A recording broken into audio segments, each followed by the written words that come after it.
Now at 7, we're live at some of the hardest hit areas from Helene. We feel like we're the invisible county. Why one local community feels forgotten in the storm's aftermath. I've been on the ground this week with the North Carolina National Guard as they've been serving some of the hardest hit areas of our state. I'll bring you stories from on the ground here in Asheville and beyond as they've been serving our communities. Our rain chances are going down and temperatures are going up. How long the drier streak lasts.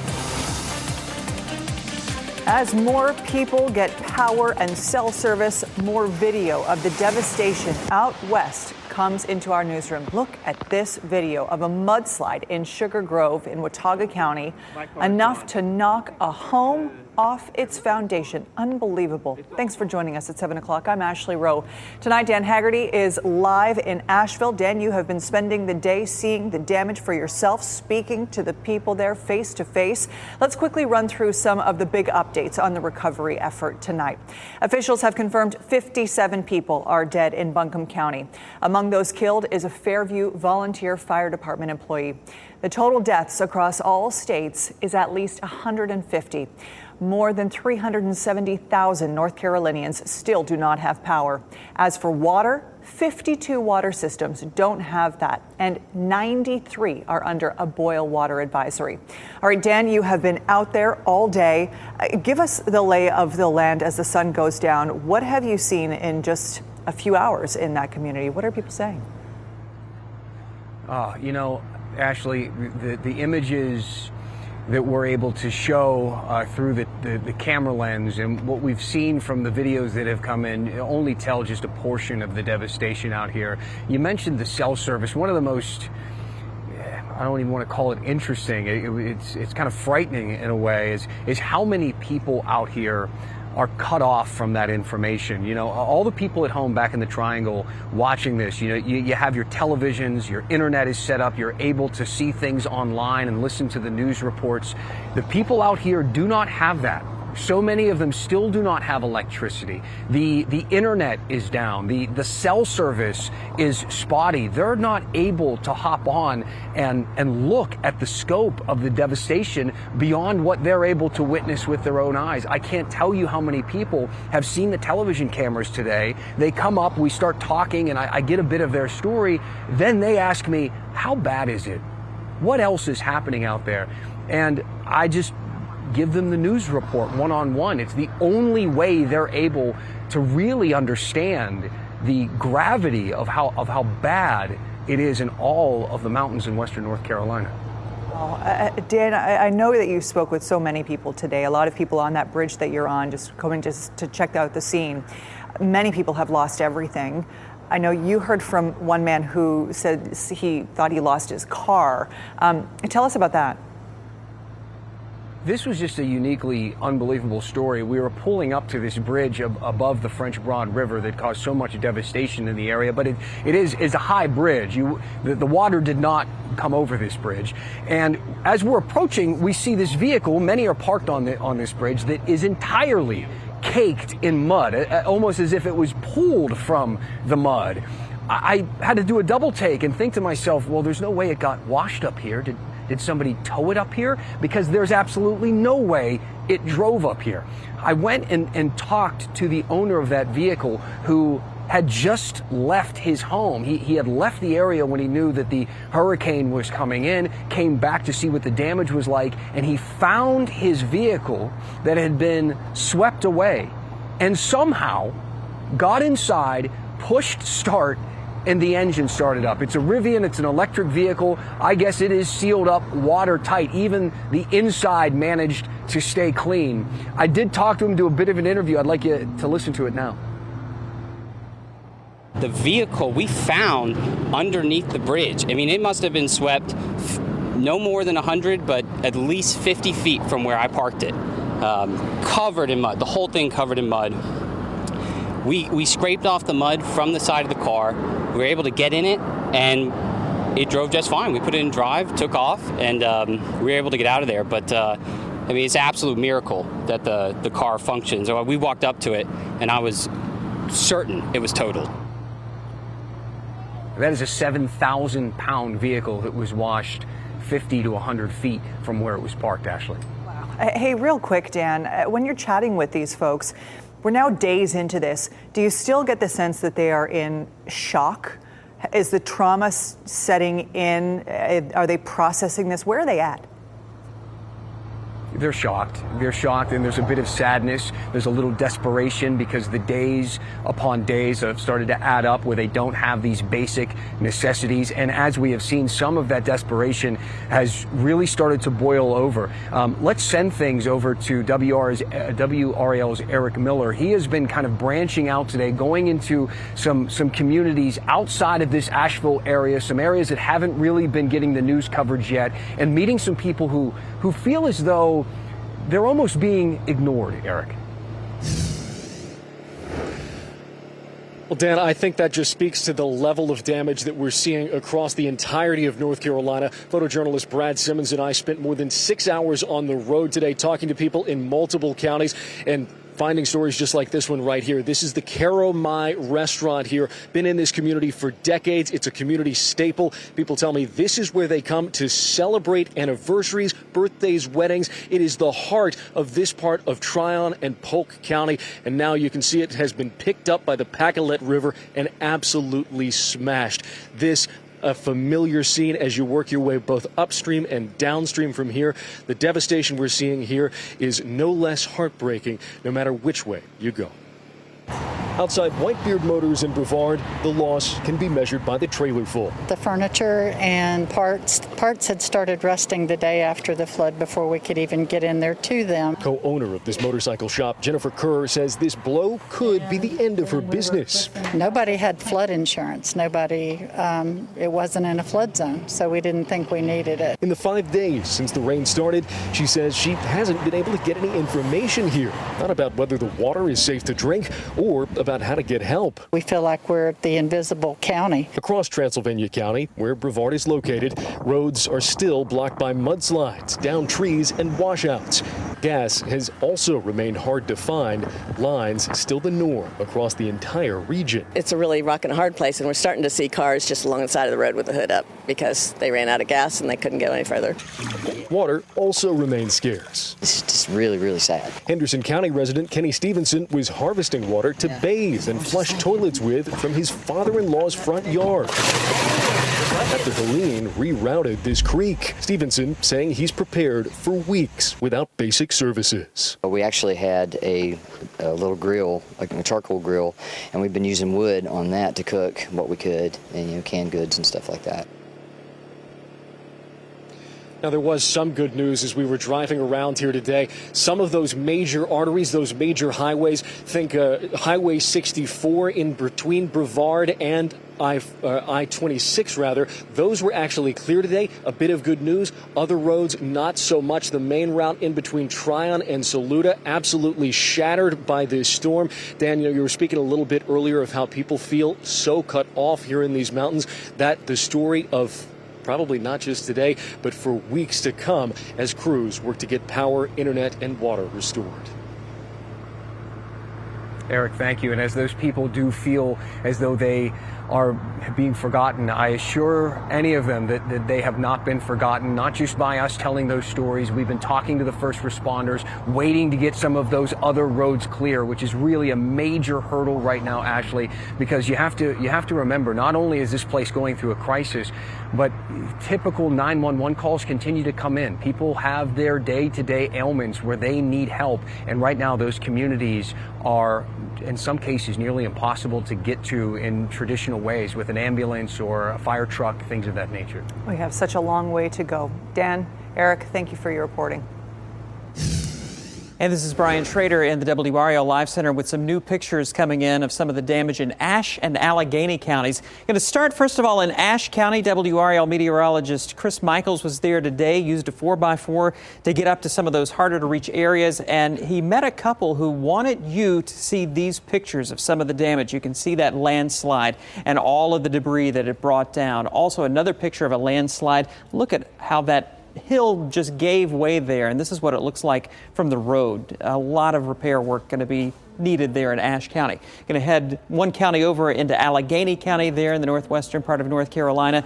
An Army helicopter brought drinking water for everyone there at Allegheny High School yesterday, and you can still see a lot of trees that have to be cleared before crews can even assess the damage to the roads. A little bit of good news this evening. We have heard from the National Park Service that 441 between the Smokemont area and Gatlinburg, right there at the North Carolina-Tennessee border, will reopen by tomorrow at 8 a.m. So a little bit of progress there as they work to get things back to normal. We'll take any bit of progress. Thank you, Brian. First responders from all over the state are out west or getting ready to head there this week. The Zebulon Police Department has officers in Henderson County. Their fire department has a unit going to Mitchell County. Up next, the department chiefs explain this relief effort in a one-on-one interview that's stretching statewide. Kat? And we've got a few sprinkles out there right now, but we are going to see improving weather. I'll have a closer look at when we see a nice taste of fall coming up.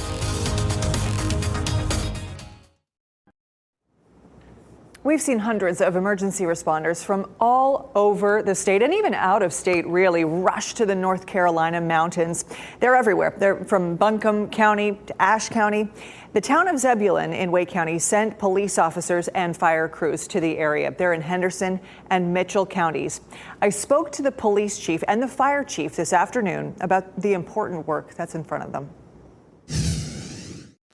Thank you so much for joining me. I know both of you have crews in Western North Carolina tonight. I want to start with Chief Boykin. You deployed a handful of officers yesterday. What are they working on and what are you hearing from them? We deployed 3 on Sunday evening in preparation for work on Monday morning. They're seeing a lot of devastation, and it's hard to describe from what I'm gathering.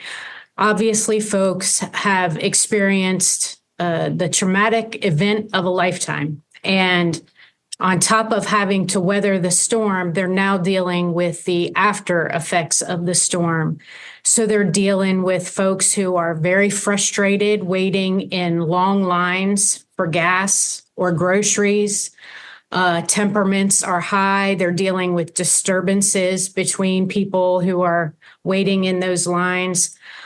Some of the roads are clearing now, and Hendersonville has progressed a little bit further along in the cleanup than some of the neighboring communities. So folks are converging on Hendersonville, and they're dealing with traffic congestion and crashes. Just a really unfortunate situation. We're glad that we could go out and help out the Hendersonville Police Department. Chief Perry, you dispatched a unit. What have you heard from that team so far?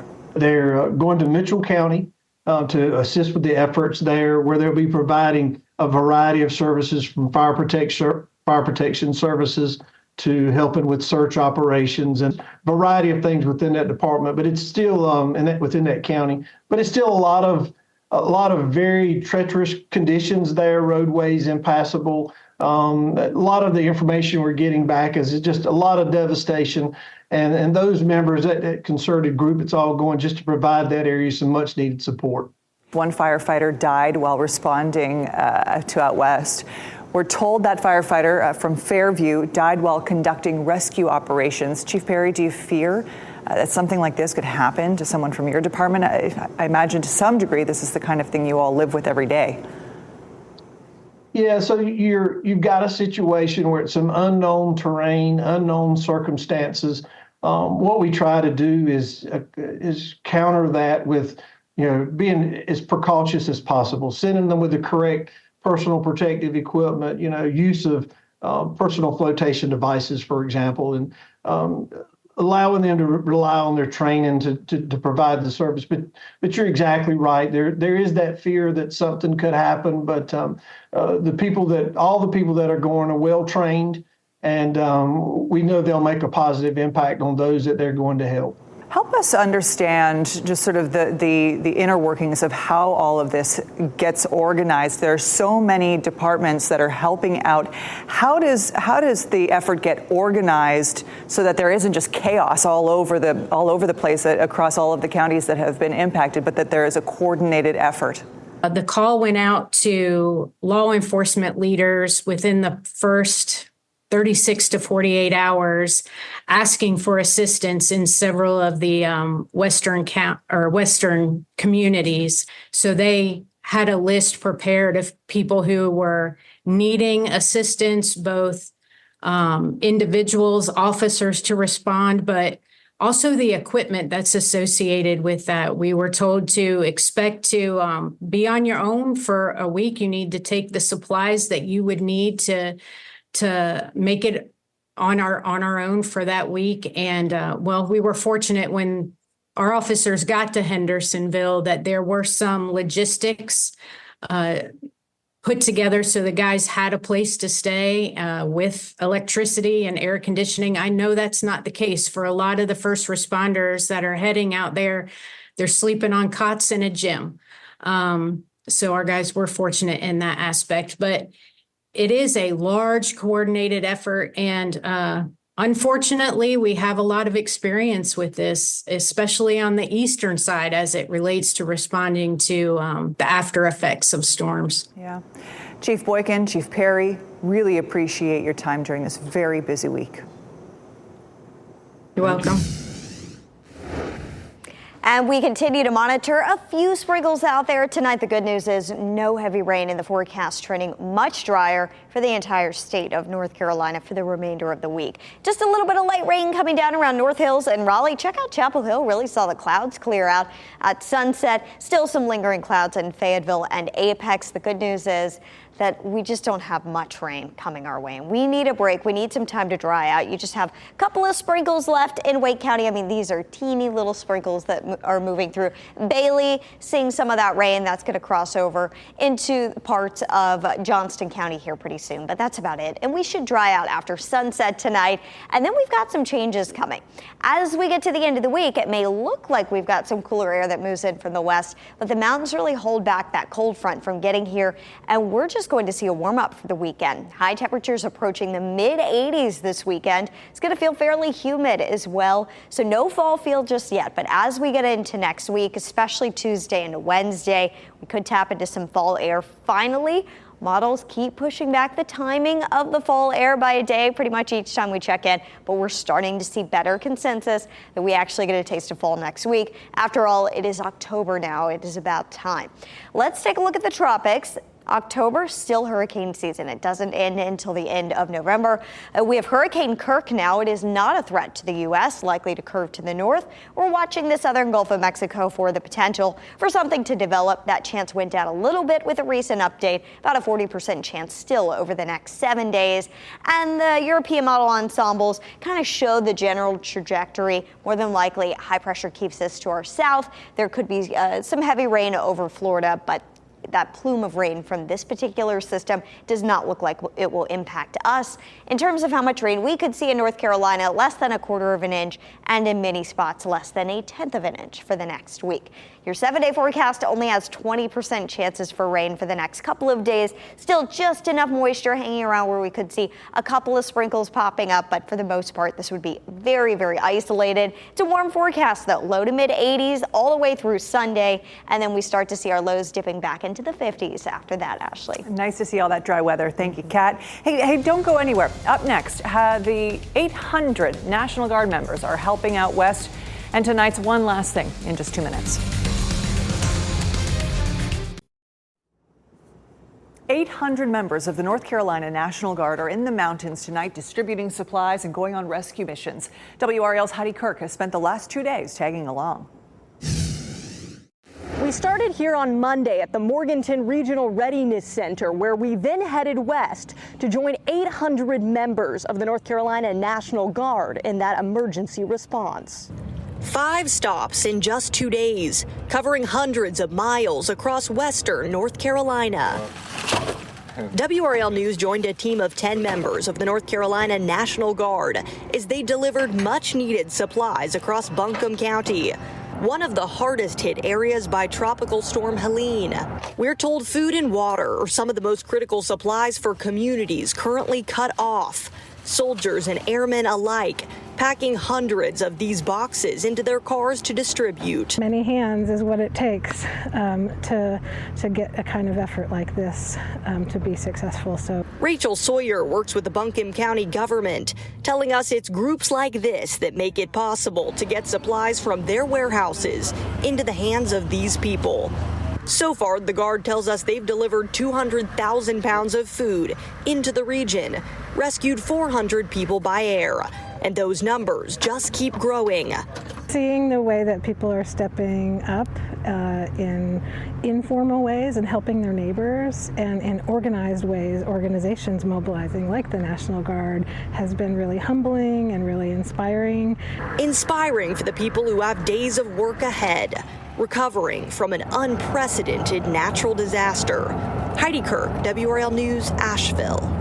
All week, our One Last Thing at 7 o'clock will be about empowering each other to help our neighbors out west. If you point your phone's camera at your QR code on your screen, you click the link, you'll see a bunch of options. Here's another one. Tomorrow, we are hosting a WRAL Cares phone bank from noon until 7:30. I hope you'll donate. It all goes to the American Red Cross and the North Carolina Disaster Relief Fund. Thank you so much for joining us here on WRAL News at 7 o'clock.